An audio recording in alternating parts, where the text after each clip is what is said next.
Next design అండి. So ఇది నిజంగా నేను చాలా కన్ఫ్యూజన్తో తీసుకున్నాను, బాగుందా లేదా అనే కాన్సెప్ట్ అనమాట నాకు కూడా ఈ డ్రెస్ తీసుకున్నప్పుడు. కానీ క్లాసీ అనిపిస్తుంది, డిఫరెంట్ లుక్ అనిపిస్తుంది, మంచి క్లాసీ అనిపిస్తుంది. క్వాలిటీ అయితే అసలు ఆలోచించాల్సిన అవసరం లేదు. డిజైన్ వైజ్ కూడా నేను కూడా చాలా ఆలోచించాను అనమాట. సో ఇది వచ్చేసి కింద ఈ విధంగా వచ్చింది అండ్ కట్ వర్క్ వచ్చేసింది. సో ఇది వేసుకున్నాక క్లాసీ లుక్ ఉంది, వేసుకున్నాక నేను ట్రైల్ వేసి చూసాక మంచి క్లాసీ లుక్ వచ్చింది. సో అందుకోసం ఇమీడియట్గా వేసుకున్నాక ఇమీడియట్గా తీసేసుకున్నా. సో క్లాత్ అయితే చాలా సూపర్గా ఉందండి. సాఫ్ట్ సిల్క్ మస్లిన్ అనమాట. సో సాఫ్ట్ ఉంటుంది, క్లాసీ ఉంటుంది. అండ్ ఇది వచ్చేసి మనకి దుపట్టా అండ్ దీనికి వచ్చేసి బాటమ్ పార్ట్. ఇది వచ్చేసి మనకి బాటమ్ పార్ట్.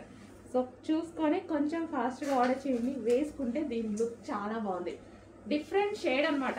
మన దగ్గర అసలు ఈ షేడ్ అనేది చాలా తక్కువ, 100లో ఒకటి ఉంటుంది అంతే కదా. అన్ని కలర్స్ ఉంటాయి కానీ ఈ టైప్ ఆఫ్ కలర్స్ 100లో ఒకటి దొరుకుతుంది మన దగ్గర.